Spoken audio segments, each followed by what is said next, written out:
we are joined by the distinguished Aaron Burciaga, who is a renowned data scientist. He is an AI engineer, an author, and an advisor.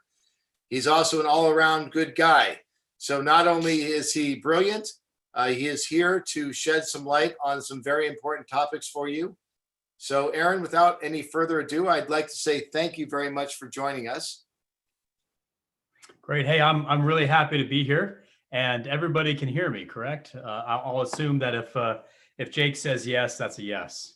We can all hear you, and if you don't mind, please share your wisdom with us. We're very, very honored to have you. Thank you for joining us. All right. Well, folks, this is the first time that I'm actually going to be using a format like this. So I've actually got like an overlay of some slides. We can't be together. I wish we could. And if we would, you'd be able to see me pace the room. You'd also be able to see actually how short I really am. But we would have a lot more intimate experience. And I thought by not flipping off my video and showing slides the whole time, instead doing something like this, it would be a little bit of the extra mile to help us enjoy this time together. So let me invite you now to, if you are able and it's not going to hurt your bandwidth too much, to go ahead and go cameras on. And let me also invite you that at any point during what I share with you, you wish to ask a question, you can, I think there's a Zoom feature where you can raise your hand, or you can just go like this. And if I spot you, I'll stop and I'll answer your question. But this is meant to be interactive. And so, as I click along, you're going to see me advance some slides. And this is what we're talking about today, right? Emerging methods to stoke your career and drive perpetual education.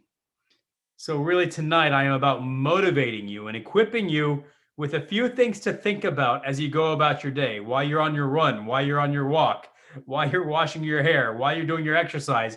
Whenever you are, I hope you are going to take from this some key points as to what you can do both personally, professionally, academically, mentally, spiritually, and even financially to put yourself on the sort of trajectory where you can enjoy success down the line, both in industry or as a startup.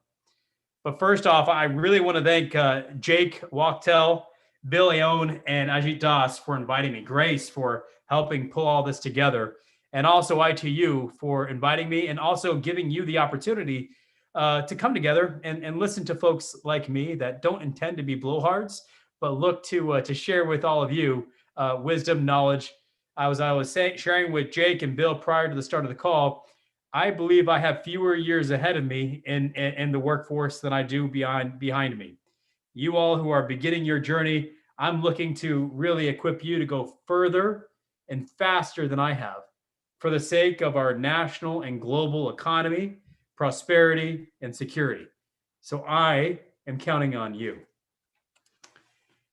Let me tell you a little bit about myself before we get started. I won't go too long, but that first picture there, the guy who you see between two flags, that was me for 12 years of my life. I was an active duty Marine.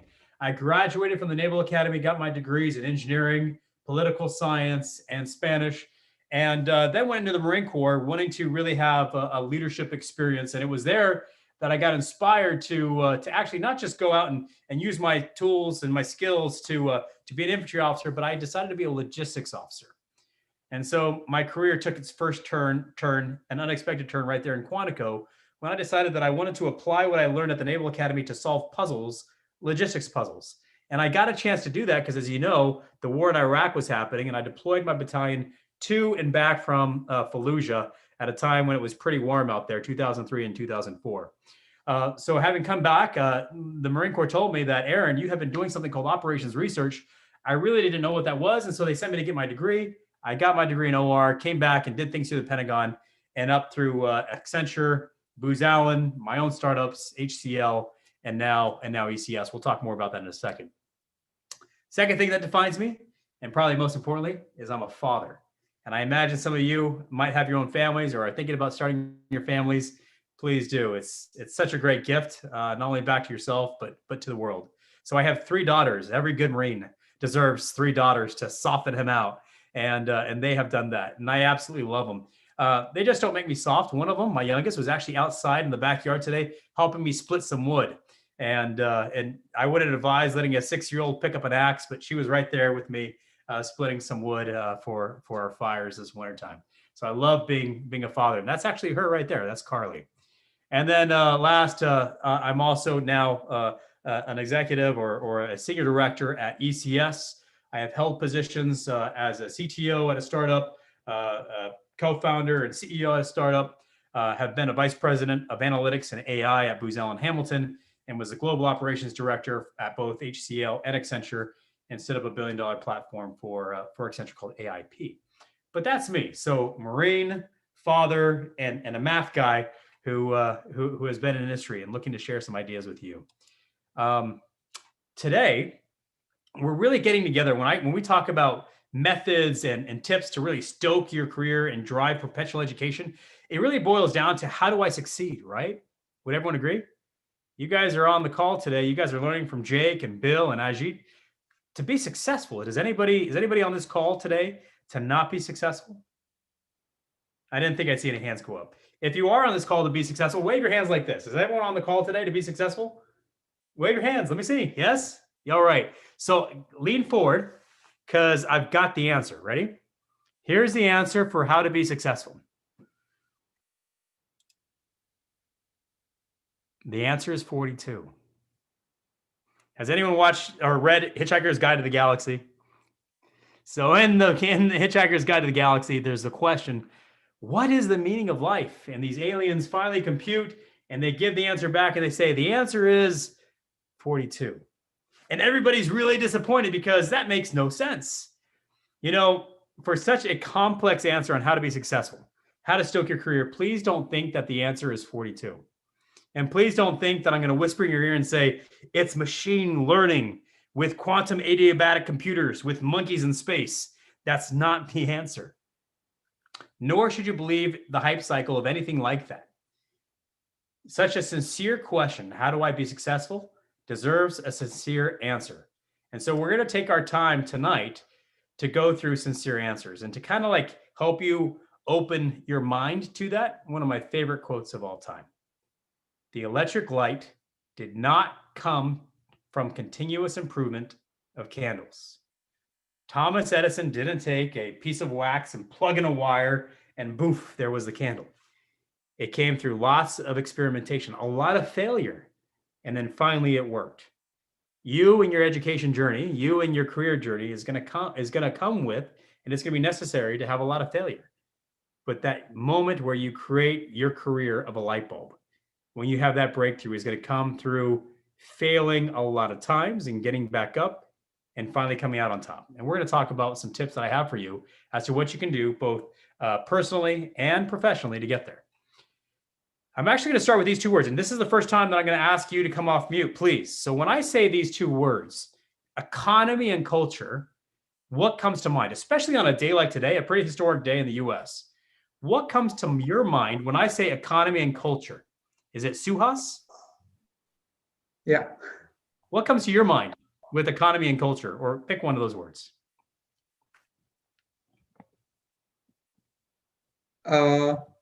I've never thought how they're related, but just pick when one. I say culture, yeah. Huh? Just pick one. What comes to your mind when we say culture? Like how I was brought up, that like all the colors and everything came to my mind whenever I hear the word culture. All the colors. Festivals come in my mind. Yeah. Festivals. How Awesome. I grew up. Yeah. Yeah, I love the color festivals. I had a chance to do a couple of those. Where'd you grow up? India. Oh, India. So I worked for HCL and Accenture. Had lots of times to go out to India. Oh, okay. I've loved some of those holidays. I have a lot of friends that send me their pictures of Dali, and Okay. That's fine. So I get what you mean by the color. So that's wonderful. How about somebody else? Either pick one of those words. What's it mean to you? Kenneth, how about you? We'll pick either one of those words. What comes to your mind when I say economy and culture? You're on mute. Kenneth Lim. I feel like every country has different economy and culture. I'm not sure really what comes to my mind, but I love what you said there. That's all you need to say right there. That's perfect. You said every country. You said country, so that's great. So you're helping with a scale of what means those words. Let me have another brave individual come forward and tell me what they think when they hear the word economy or the word culture.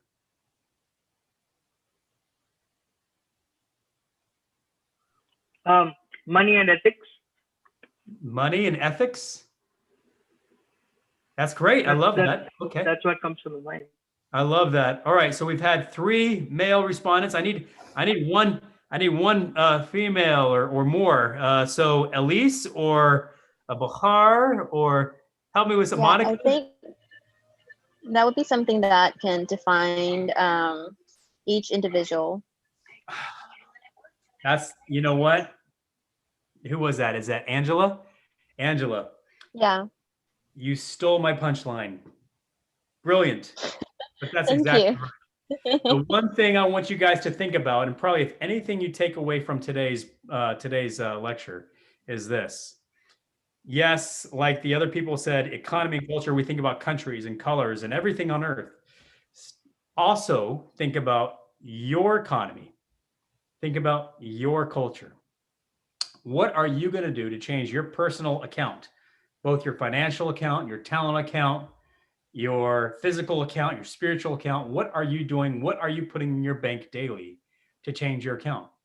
And your account has to increase if you're going to have a career of perpetual growth and perpetual learning. Think about your culture too. No culture just changes overnight. Culture changes when there is a change made. So what are you doing tomorrow morning to change your personal culture regarding artificial intelligence, machine learning, design, or whatever is important to you and where you want to go with your career? So I'll come off of that pedestal, but I just want to plant those 2 words and hope that you think about that tonight. What am I doing to shape my economy and my culture? It's oftentimes hard to do those things for the world. So I'm going to break this down now into 3 sections. And like I said, after each section, I want to stop and entertain your questions. I'm going to share with you tonight 7 ways I encourage you to be something. There are 4 ways I'm going to encourage you to do something. And then there are another 3 ways I'm going to encourage you to grow. So the first section is a little bit fluffy, and it's going to talk a lot about your emotional quotients. And then we're going to get into the technical part, which is going to be about what you should do to develop yourself to have that successful career. And then we're going to talk about softer things and how to grow. Sound good? All right. So the 7 things to be. And I know this sounds like, Aaron, hey, you're a 42-year-old guy. I can get this advice from my mom or my dad. Yes, you probably can. And you've probably heard it from them too. But I'm going to break it down to 7 words that I invite you all to start being tomorrow morning. The first one is grateful. I have found that in our culture, there's a lot of folks who are just not expressing themselves as effectively as they should be with regard to gratitude. When was the last time you texted anybody, thank you? Perhaps not even a text message. Even better than that, if you texted them, good job. But now I encourage you to go beyond that and do a handwritten note. Thank you. I made it a goal of mine several years ago to write a thank you letter every single day of the year. It changed my life. It not only changed my life, it also changed my relationships. And it changed how I engage relationships. And I even to this day keep a little chart. I have a chart for work and a chart for my personal contacts as to when was the last time I reached out and said thank you or said hello to them. Now that might sound contrived or even fake, and I guess it is. But contrived and fake and well-organized gratitude is better than no gratitude. So I encourage you to consider the ways in which you can show your gratitude, show that you are grateful through daily actions. And that will differentiate you from so many folks, so many of your peers. It'll put you absolutely in the 0.0000001%. The next thing I want to encourage you to be is gracious. And how is being gracious different than having gratitude? I like to define being gracious, especially as a young professional, as listening a whole lot more than telling.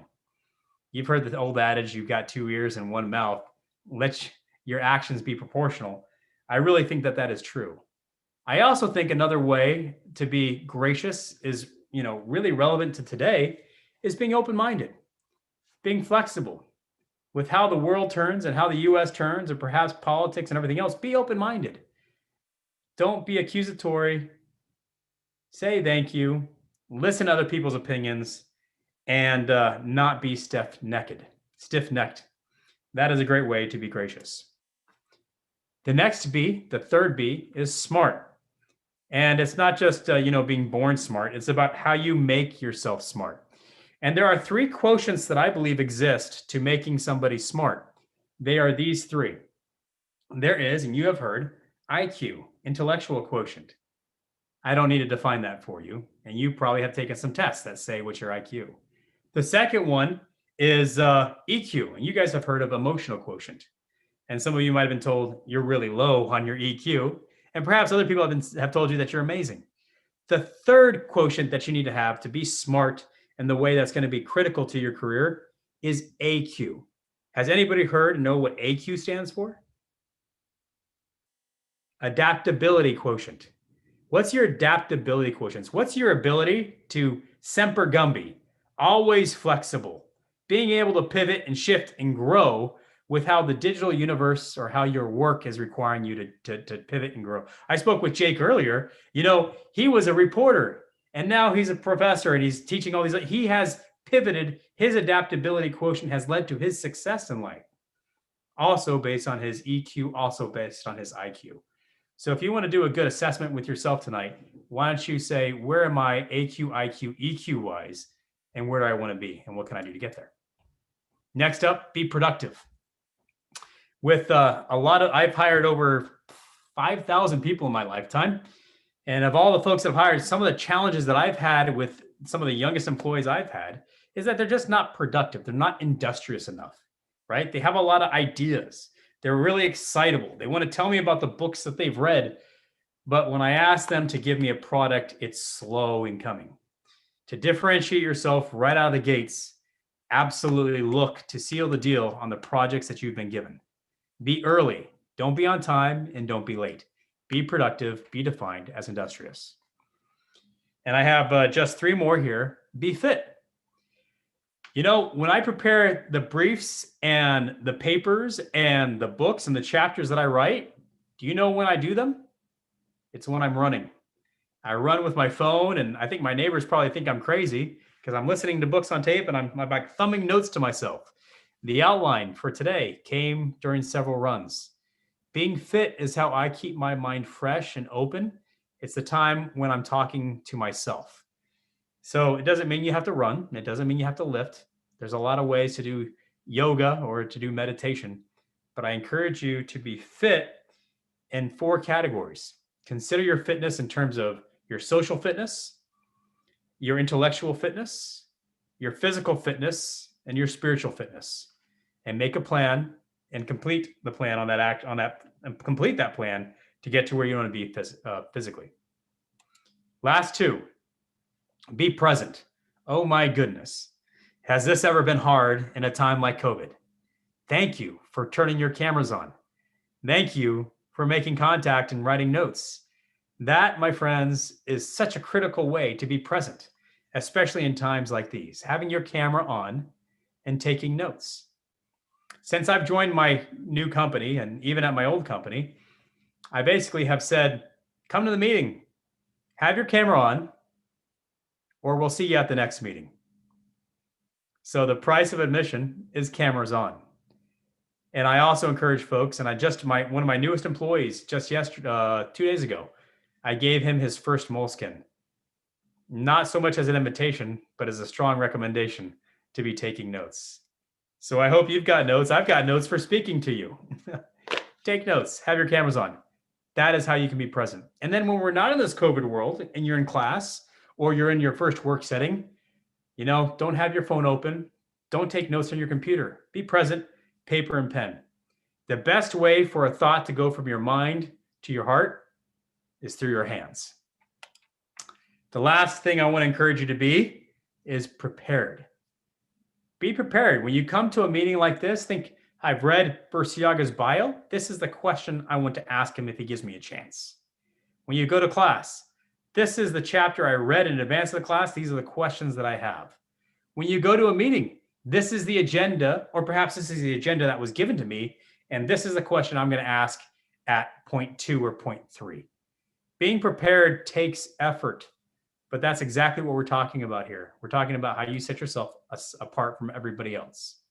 So folks and friends, the 7 B's I want to recap on is to be grateful, to be gracious, to be smart, productive, fit, present, and prepared.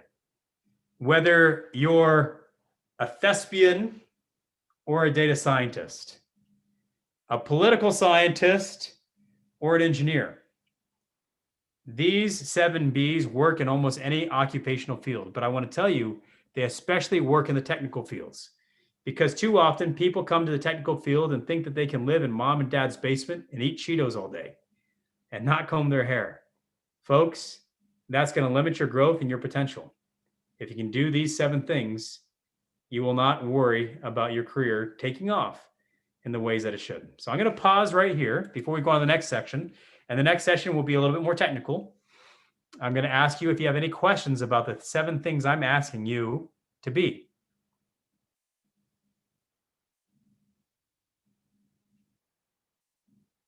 Let me ask you a question. I encourage you that in terms of physical fitness, or I'm sorry, in terms of being fit, that there were 4 dimensions to consider. Does anybody recall those 4 dimensions? The acronym that I use it to remember is SIPS. Go ahead. Social, intellectual, physical, and spiritual. Nailed it. Way to be present. That's absolutely right. And truth, and if I could take my camera and walk over to my gym in a second, but I won't. But I have a poster on my wall in my gym, and I actually have that exact thing written in 4 quadrants. And I've actually cut out the faces of 3 people that I wish to be like. And I see that every single day while I run on my treadmill, while I'm doing my abs, those 3 faces of how I want to be spiritual, physical, intellectual, and social, they haunt me.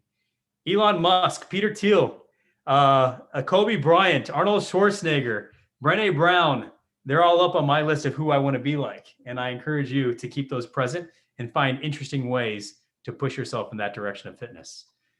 Very good. Does anybody think I'm missing a B? Should there be an 8th B?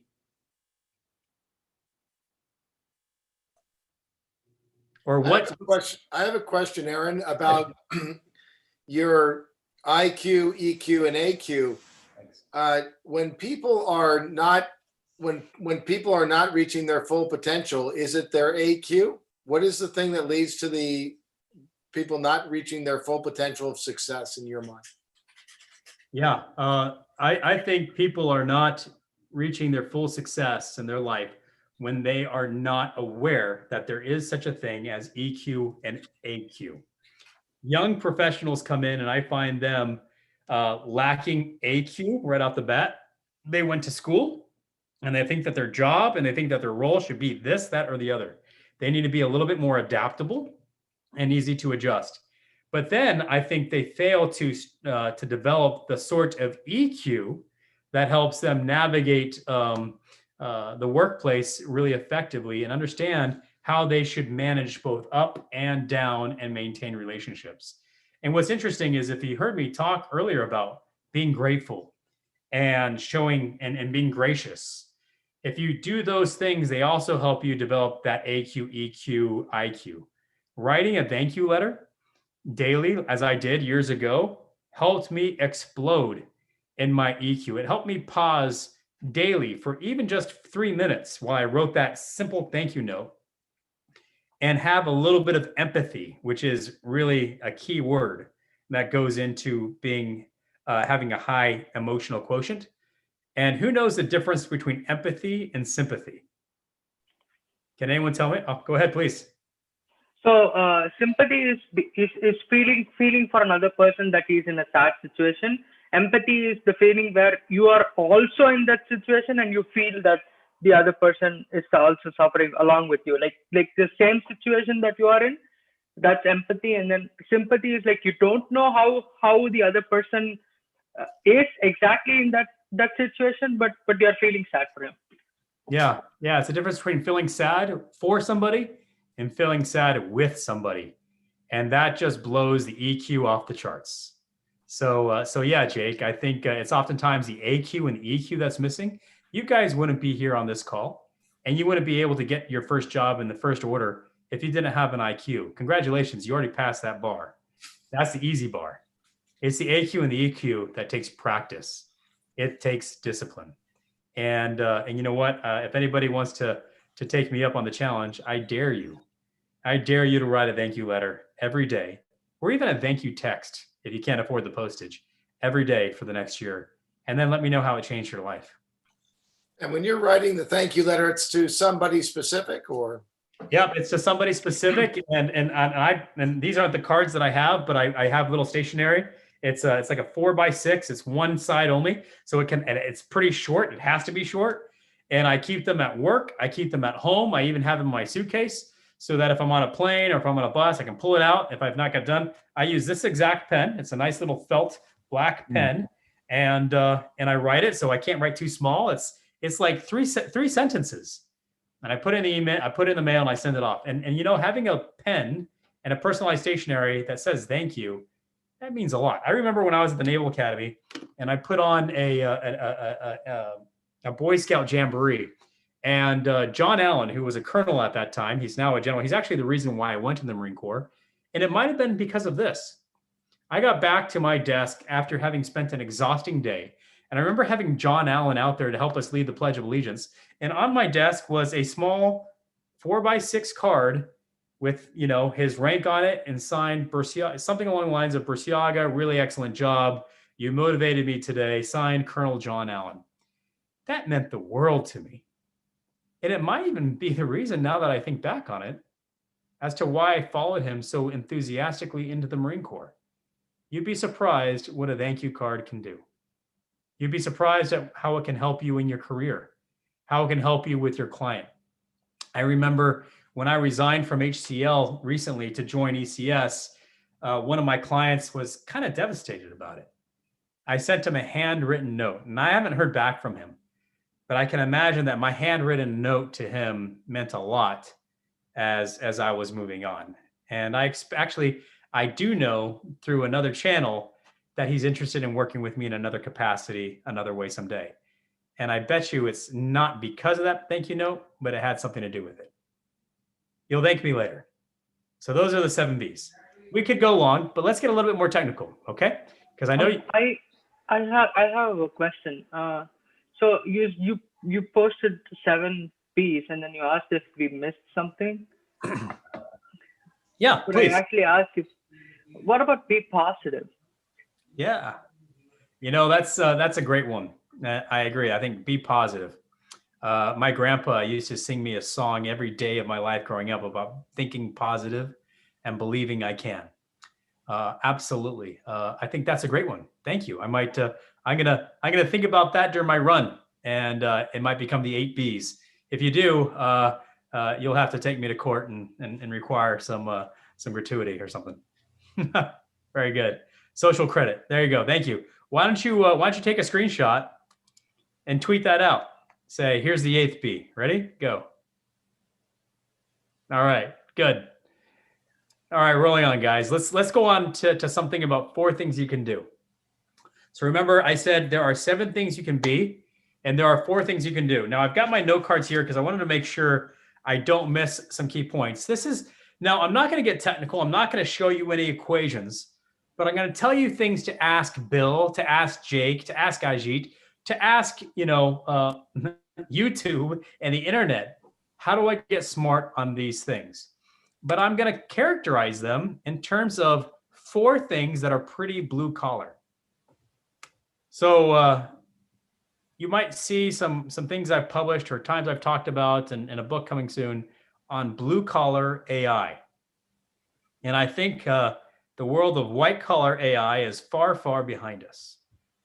But the initiatives that we have to work with universities and colleges to fleet up and develop the sort of workforce that's needed is going to require many, many, many, many more hands on deck and a much, much, much, much, much better focus on farming, mining, welding, and custodial work of data and analytics. So let me get into each one of these, and I don't have a slide for each. I'm just going to start from top to bottom. And I'm going to give you keywords that I encourage you to go and explore. And again, I call these are the blue collar AI traits. And these are the skills and the things to know in them, because you can choose to be a farmer or a welder. But I would encourage you to know how to be a farmer and a miner and a welder and a custodian. Because if you can do those things well, you're going to be marketable. And guess what? These are the folks you're going to be managing 10, 20 years from now. So enough with the pundits. I'm talking about farmers, miners, welders, and custodians, because the pundits are pirates and zombies and clowns. We want you to be far from those guys. Instead, we want you to be like one of these heroes. So when I talk about a farmer, what am I talking about? So some key words: data farming, data filching, and data fracking. When we talk about these things, and when I'm working in my federal space and when I'm working in my commercial space, it is all about sensors and it is all about synthetic data. When I say data farming, you are creating synthetic data. You are developing either by simulations or by statistically significant mathematical samples the data that's needed as a surrogate until the data is there. I oftentimes tell my clients, both in government and in commercial worlds, that, like Donald Rumsfeld said, but adapted, you fight the war with the data you have, not the data you wish you had. And sometimes, because the data is so sparse, or perhaps it hasn't even been developed yet, you have to grow it. That's data farming. Friends, if you don't know how to farm data, you should learn, and you should start developing your capabilities in doing so. A farmer as well looks out on his or her fields. They know both their crops and they know their flocks. That is a lot like sensors. Today, there's a sensor on everything. I was working with a pharmaceutical company recently about how sensors were being ingested by humans, and then how that data from a pill was being broadcast to a Bluetooth device. I have another friend who recently hacked into his own pacemaker through the Bluetooth. Friends, again, as a farmer, you need to know your crops and you need to know your flocks. That is by having an ability to get out and mine and integrate with sensors. So keywords here, guys, are sensors and synthetic data and being effective in getting after it. Those are two excellent skills to prepare you for the future and to provide perpetual learning. We need a world of frontiersmen, folks who can bring in external data and work as a data broker. Some other words that are important, and I see cropping up in the industry a lot, is computer vision, but that's even a little passé. But computer acoustics, so data acoustics, and then haptic feedback. So think about how you see, how you hear, and how you feel. Collecting data on that is absolutely the wave of the future and what you ought to be studying. Let's talk about the miner now. You guys have heard about data mining, and that was my very first job after the Marine Corps. I worked for Elder Research at datamining.com. You know, being able to crunch and scrape and wrangle and mine data from the web is absolutely critical. You can't join a company and just be an effective data scientist anymore. You must also be able to be a data engineer, a data operator. You need to be able to know how to frack and how to mine data. You need to be able to scale from Elastic to Alteryx, from Spark to Apache. If you can do those things, you'll be a highly effective data miner. So you can see how so far we've talked about how you are gathering data to then how you are developing and refining data. And now let's talk about data welding. What does anybody think I mean when I say data welding? Maybe like merging all this data and finding relations between different data that we have.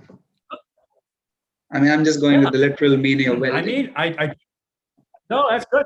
I do mean merging that data, but I mean it in such a more, I mean it like in a very tactile sense. I mean data welding in terms of actually industrializing that data. Data doesn't exist for data's sake. Data exists for decision making. And so when I'm talking about welding, I'm talking about a spot weld of the data to turn it into an application and a decision making tool. And so this is where Jake is really going to enjoy this part. It's where I talk about having the necessary ability to have user experience and user design and user interface at the forefront of all the things that you do technically. Being able to have product management, feature management, model lifecycle management, validation, verification, accreditation, testing and evaluation, continuous process management and improvement. That's the job of a data welder. They make the welds, they monitor the welds, and they tack the welds over time. If you have not yet understood, I'm very familiar with UAT, VVNA, or T&E, I suggest you leave school with that in your pocket as you enter the workforce. Analytics applications like D3 or Sisense, Logi Analytics, Power BI, or some other bespoke tools are some capabilities you'll need to have. And really, I used to say that I need to hire more data scientists, and then hiring data scientists became the easy part. I need to hire more data engineers. And then now data engineers is kind of the easier part. So you can kind of see how I'm moving down this line. The hardest thing for me to hire, and where you see whole centers of excellence being stood up, is around DevOps and DevSecOps. Being able to actually turn these things into a secure, scalable platform is really the name of the game now. So I say data science is the easy part. Data engineering is getting easier too. It's now about industrializing the so what that is challenging many organizations to get the impact from their data. So last one. Now I'm talking about the custodian. The custodian, and what is the role of him or her in the organization? It is maintaining the data operations in the pipeline, making sure that the data is still shifting from both the farmer to the miner and to the welder. It's about governance. It's about maintenance. It's about having functional analytics manager and functional data manager meetings, data annotation, data readiness, data curation, security, and performance management. So I don't mean to be cute in likening all the things that are happening in the world of analytics, AI, and machine learning to purely blue collar, but I think it's a really excellent analogy to help you begin to think about how are you doing each one of these four functions and how they relate to really a successful analytics, ML, data science practice going forward, and how being a jack of all these trades is great. Specializing in a certain one might also be a strategy for you. Before I come off this, actually, I'm going to go ahead and take questions, and then I'll come up with a little activity, an object lesson I'm going to make. So has anybody got any do questions? So I know I said that was going to be technical. I use a lot of technical words, and I'm basically encouraging you now to go and explore those things that I said. Giving you topics to explore and consider. Any one of those could be a much longer session, but we only have an hour tonight, and we're coming up on the last 20 minutes. So I'll ask you, do you have any quick questions on what I've encouraged you to go do or to explore on how you do those things? Let me use this old Yogi Berra quote. We need far fewer human beings, and we need many, many, many more human doings. So I'm not asking you to be a data scientist. I'm asking you to be a doing data scientist. All right, your questions.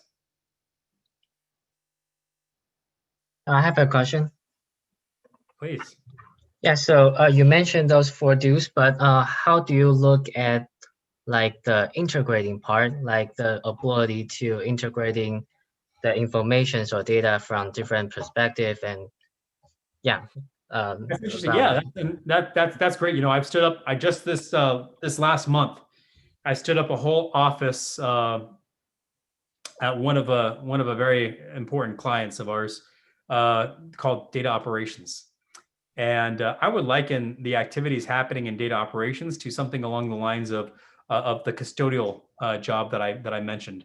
It took a while to stand up the framework, but now they just have to execute on the framework. They have to make sure that the pipes are operating and that the stakeholders are coming together. So I love what you're saying. It is one part farming and mining, right? Clearly, the welding has to occur because that's how the decision making is managed. But that custodian, you know, goes around and just like they sweep the halls and they make sure the floors are wiped down and the tables are clean, that Custodian is doing the same things in a technical sense for the integration of the data that you're talking about. Great question. Does that make sense to you, or is that too fluffy? Yeah, kind of, but I'm still digesting it, but it feels it makes sense. Thank you. Yeah, absolutely. Yeah, well, you're welcome. And there are a lot of tricks and tools to the trade that help all those things operate well. We have time for one more question in this regard. Anybody else have a do question?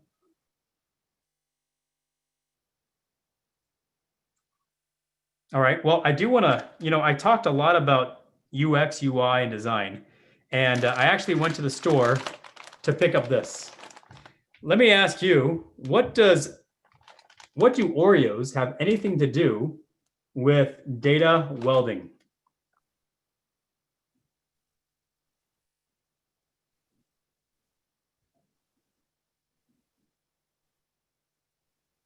Aditi, go ahead. I saw you come off mute. Oh, it's nice UI. I mean, it's eye-catching. That's great. Yes, absolutely. So look at this. It's eye-catching. It says family size. Oreo recently did this thing where they've got this tab. Open the Oreos and it reseals, right? To keep my Oreos fresh. Now I'm thinking I'm going to buy my Oreos and they're not going to go stale. And then you pull out the Oreo and it's got these ridges, right? It's got these ridges and it's got this excellent amount of cream. I've read whole books on the development of the Oreo. And what was really key to the development of the Oreo was this thing called dynamic contrast. Dynamic contrast is what I just experienced. It was just the right amount of crunch with just the right amount of stuff in between that delighted my senses and hit my tongue and my palate at all the right time. Guess what? Your applications, your decision management systems, how your analytics and insights ultimately connect with the user have to be just like that Oreo. It can't be a murder mystery to how they make a decision or how they get to the insight. They have to log in, they have to click, and be delighted by their first or second bite. It's just like an Oreo. So consider, as you create your outcomes, dynamic contrast. And then here's another thing, and we won't take time to get into it, but from the artistic space, negative space. How negative space should come into your design as well. And then one thing for music, the intro hook. So 3 things to consider: intro hook, negative space, and dynamic contrast. Anyways, that would set you up for being a really great welder. And by the way, I think I just wanted to have a snack halfway through. Yeah, we're more than halfway, don't worry. 3 ways to grow. I'm wrapping up now. 3 ways to grow. The first way, guys, and this is something that was given to me at the start of my career, and I'm so grateful for it. Study and share daily.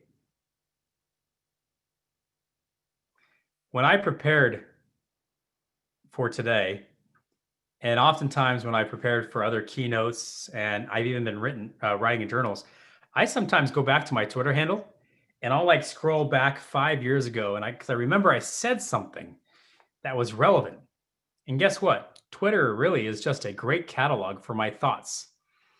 But because I've learned it and I've shared it, even if my memory fails me, I'm able to go through that record.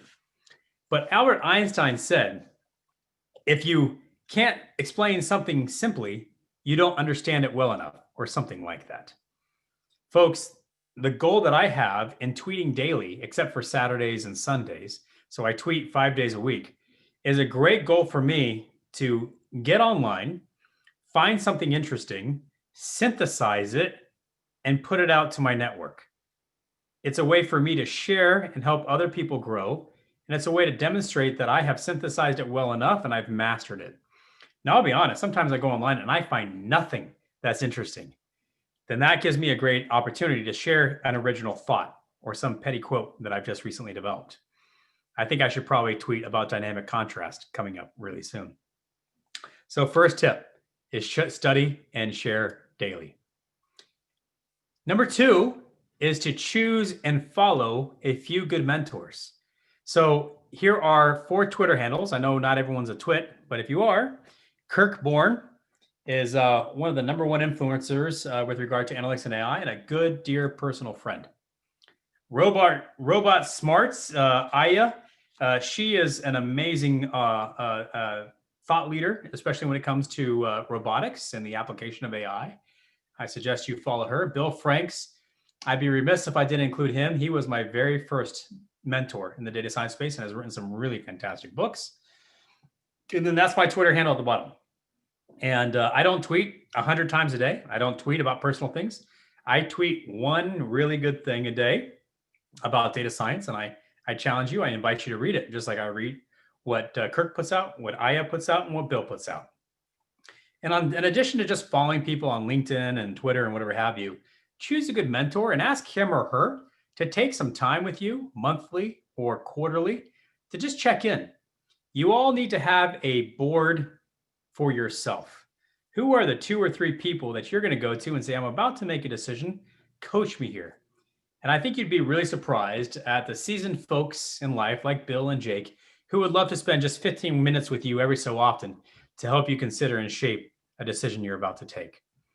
I have benefited greatly by those folks in my life, and I'm at a point where I'm returning that favor. And last but not least, read. So let me ask you, the top CEOs of Fortune 100 companies, how many books do they read a year? Anybody know?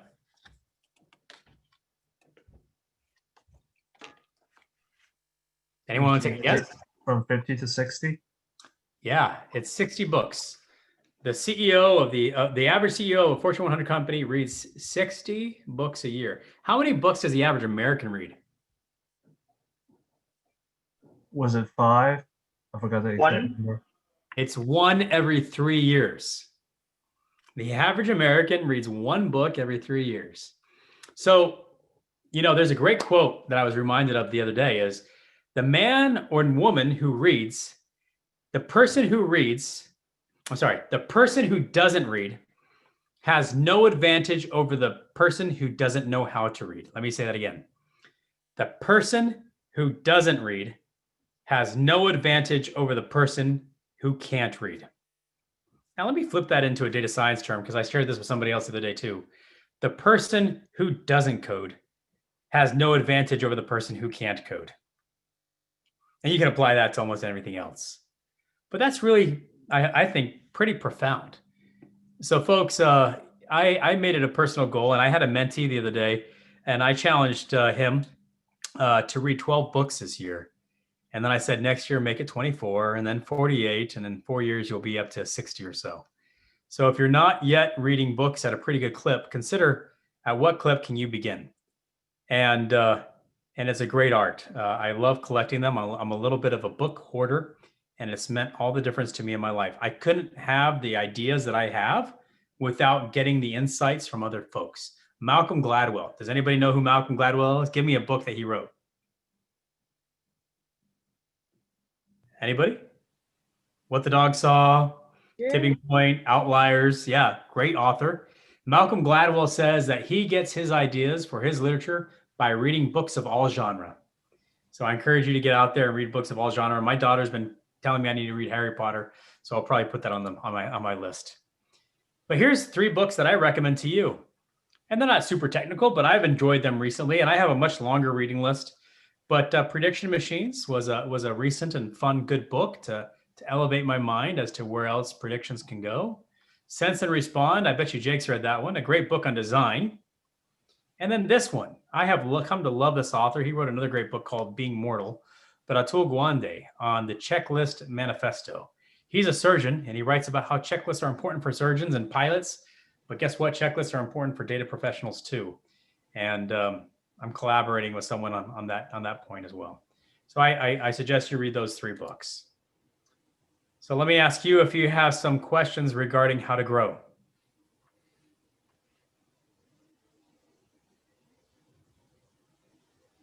How did you compress that in just 3, umbrella points? How do I say that again? I'm sorry, Suhas, say it. I'm saying, how did you, compress everything in these 3 little bullet points? Were there You mean the whole presentation? branches to it, and then, sorry? Do you mean the learn, do, grow, or how did just the grow, within the grow? Yeah. Well, so being 42 years old, experience. I'm able. No, Answer, I not guess. experience. I'm able to reflect on what's really what's mattered the most to me, and what makes a difference in my life. And it's interesting. Let me look at who's on the line here. Make sure there's no surprises. What's interesting is I recently had a chance to hire a colleague of mine who went to the same master's program as I did, and in our lives and our careers, I think our income and our position has differed drastically since our master's degrees.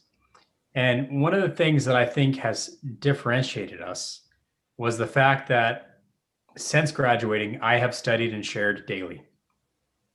And so I'm able to say things basically 10,000 different ways with a sort of elocution that perhaps he hasn't yet developed, because again, you are able to share what you've studied, right? And then reading is something that I enjoy so much. If I'm not reading, I'm listening to an audiobook. I don't have time for music in my life anymore. And I love music, but it's always an audiobook or it's a book in my hand. And what's great is my oldest daughter has taken up to it. She was bragging that during COVID, she's read over 5,000 pages. I'm kind of proud by that. It's I'm really happy with what she's done, and that we have that sort of value in our family. So reading is also important. And then about that, following mentors, in my recent decision to change careers again, and things that I've done with my startups, I have oftentimes called back to my mentors and asked them for advice. I would not be doing the things that I'm doing today without the mentors having really given me key things to think about and do. And it's now a extremely happy point in my life where I do a lot more mentoring than I ask to be a mentee to. And usually my Wednesday night, as I drive home, there's a particular mentee who knows that I'm at work till quite late every Wednesday night. And his name's Tyler. He calls me usually at 6, and I tell him I'm still at work. He'll call me again at 7. I'm still at work. And so I say, hey, I'll call you when I get in my car. And it's usually around 8:30 or 9 that I call him during my drive home. And he knows he's got me for 45 minutes. And we just talk, and I'm helping him with his career. And I love that. It's way better than listening to NPR or anything else on the way home. And I see myself practicing some really great thoughts. As a matter of fact, something that I didn't share tonight is we talked about goal setting. And that'll probably be something we share at another time. But how I write my 3 goals down and my ultimate success mantra every single day. I write it on a card and I carry it with me. And I encourage him to start doing the same. But I talk to him about how his goals at his point, 5 years in his career, is probably different than mine 20 years in my career. And so we'll talk about that some other time. But again, to answer your question, how did I compress these? It's really the handful of things that I think have meant the most to me. And also I've heard myself telling other mentees along the way. Long-winded answer. Apologies. Any other questions on Grow? Elise, what's a great book you've read recently? Is there a book that I should go read? So Sense and Respond, by the way, Sense and Respond was recommended to me by a mentee. And so I read it. So it was great. So tell me, recommend a book to me. I think the most recent one was Sapiens. I haven't finished it, but I think that is one of the greatest book I've ever read. What book was it? Sapiens. Sapiens. Oh yeah. I did that one a little while ago. Yeah. Oh really? You finished it? That's a very famous book. It gets harder in the middle because it goes into like a lot of history, but then I feel like it changed your like perspective towards our modern society. You know what's the book that made me read Sapiens is just before that, and when you get to it, by Nick Bostrom, Superintelligence. Oh, so, okay. If you're liking Sapiens, I think you'll love Superintelligence. So it's kind of like what happens after Sapiens.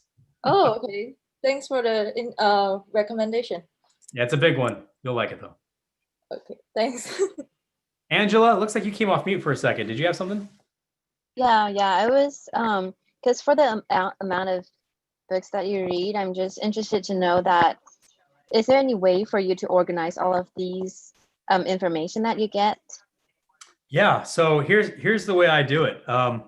So I read as well as I listen to audiobooks, right? So I run every day and I listen to audiobooks and right now, surprisingly, I've never read Starfish and the Spider. So I'm actually listening to that book while I run right now. And so while I run, if I'm not making a notes on what I want to do at work or think or tweet, I'm also bookmarking with Audible, the points. And I not only bookmark it, but there's a feature where you can actually type in what inspires you. And sometimes it gives me new thoughts. And so I catalog all those things and I will, no kidding, go into work and I'll sit down and I'll copy and paste my notes from my run into a little bit of a OneNote journal that I keep on every single book. So the answer is yes. Through audiobook, I copy and paste all my notes into a OneNote. And then with all the books that I read physically, I dog ear every single page at the point where the thing is relevant to me. And I've got, bookshelves of books, and it's not hard for me to go and find and discover, that point that Frank's inspired me on or whatever have you. So it's all kind of organized up here a little bit with one device for audiobook and then another device for what's a tactile book. But I'm sure you'll discover your way. In my startup, one of the things that we recently did is we gave everybody a book to read. And we haven't asked them to do it, but I think I'm going to kick it off. And because I'm saying it on this lecture, I'm going to do it now. I'm going to give them the outline to the book and ask everybody to collaborate and write a tweet on anything they found that was relevant. And so we'll basically give them an outline and everyone's going to go in and tweet underneath that section what they thought a key takeaway was. And they don't have to tweet anything, but it'll be interesting to kind of mind map everybody's thoughts and congeal it together, especially when we're talking about a scrappy startup. And I'm going to do that with my teams at ECS as well. It's a great way to collaborate and share those books. Aaron, you've helped us grow tremendously tonight. I want to thank you for that. Did anyone else have any additional questions? I do. So Aaron, I know you read a lot of books. So I was just, because I have a problem with finding my, what I'm interested in when I go to a bookstore. How do you pick what kind of books you're interested in and what do you want to read? And yeah. Well, I actually look at suggested reading lists by friends and my mentors. And then I think Amazon's been doing a great job of recommending books, and so does Audible. And so I find that, if I'm out on Twitter, if I'm studying and sharing daily, I'm kind of beginning to find out and discover who the writers are or who are being cited. And then I'll usually go and find that person. So Atul Gawande was cited in a book recently, and I thought I wouldn't want to read a book from a surgeon, and I'm so glad I did. So I think, again, goes back to what I said at the very beginning, being open-minded, not stiff-necked, and willing to learn from all sources, as Malcolm Gladwell taught me in a master course as well. So if you would like a lot of books to read, I have a reading list. It's kind of really, really long. I don't recommend every book that I've read, but I'd be happy to share that with you, Kenneth. You can also find it on LinkedIn, and I used to publish it annually. I haven't done it in a while. Maybe I'll put one out like that. But if you like to LinkedIn with me and shoot me a note, I'd be happy to paste you the most recent one. If you're okay with it, Aaron, maybe you can send it to me and I could share it with the entire class if you're okay. I'll be happy to. I actually had it open on my screen today because I said, as I thought about the 3 books that I recommend to you, I actually went back to my recommended reading list that I keep in a Word document, like Angela was asking me. And I said, oh yeah, prediction machines. I'll throw that one in there. So you got 3 kind of randomly selected from many others. Guys, I want to say thank you. And there's my contact information. I want to get to one last shot after this. There's my contact information. You're welcome to reach out to me. That's my work email, because I figure that's the way I can be helpful to you, right? I can be helpful to you in terms of helping you consider a career, maybe even a career with ECS. Wonderful company, doing amazing things in the federal space. I'm delighted to be a part of them, but also on LinkedIn and also on Twitter. But I hope, if anything, what you've heard from me tonight is that you have to be the change. Your economy and your culture has to adapt. It has to grow. So be the change you want to see in the world. Be the change so you can lead the change. Just so glad to be here with you tonight. I'll be happy to entertain any more questions, but I know that perhaps Jake and others have other plans for you. So I will put myself at your disposal now. Aaron, well, first of all, I'd like to say thank you to you. And I think everybody, even though we're remote, we can all thank you from our home offices. And one thing I'd like to do is maybe everybody, if you can get your screens on so we can see your faces, we're all going to take a picture together. So here we go. Make sure that we see more than just your ceiling, that we see your full faces. And here we go. I'll do a countdown. We'll take 2 photos, okay? So here's the first one. Okay, 1, 2. And then we'll do one more. Here we go. And 1, 2, and 3. Thank you. Aaron, again, you've really helped us grow tremendously tonight. Thank you for your time. I know you're on the East Coast. We appreciate that you are spending your late evening with us now. So thank you for doing that. We definitely would love to have you come back when you have time. On behalf of everybody, a huge thank you goes out to you, and I look forward to continuing this conversation with you. Absolutely. All right, guys. I look forward to admiring what you accomplish. Thank you. Take so care. much, Aaron. I'll sign Thank off you. now. Thank you, Aaron. Thank Make you. sure to add that. Make sure to add the 8 points on your first list. Be positive. Yeah. Okay. You want to add it? There we go. He has to add it. I'm just kidding. I do. That's right. All right, guys. Cheers. All right. Great suggestion. All right. Thank you, Aaron. I'll be in touch with you. Thanks, Jake. Bye-bye.